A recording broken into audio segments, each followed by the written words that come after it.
सदर मुमलिकत डॉक्टर आरिफ अलवी ने तुर्क बहरिया के कमांडर को निशाने इम्तियाज से नवाजा। ऐवान सदर में होने वाली तकरीब में नेवल चीफ अमजद न्याजी की शिरकत। सुप्रीम कोर्ट में नायब तरामीम केस की समाअत मुकम्मल होने पर फैसला महफूज। चीफ जस्टिस ने अपने रिटायरमेंट से कबल फैसला सुनाने का इंदिया दे दिया।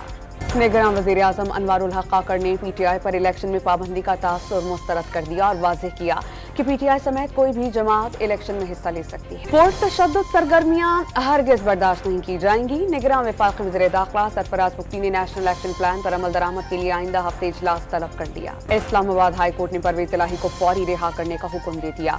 लाहौर हाई कोर्ट ने सीपीओ रावलपिंडी और सुप्रिंटेंडेंट अटक जेल को तौहीन अदालत के नोटिस जारी कर दिए।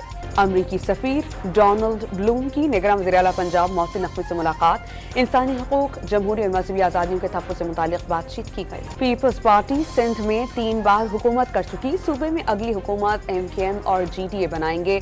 मुस्तफ़ा कमाल की GDA रहनुमाओं के साथ मीडिया से गुफ्तगू। गवादर हेलीकॉप्टर हादसे में शहीद लेफ्टिनेंट कमांडर जवाद अली शाह की नमाज जनाजा अदा। शहीद को नेवल कब्रिस्तान नेशनल स्टेडियम में सुपुर्द खाक किया जाएगा।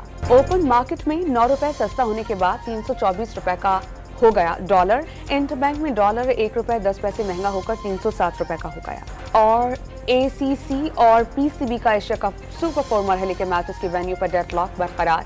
ACC ने मैचेस बारिश से मुतासरा कोलंबो ही में कराने की ठान ली।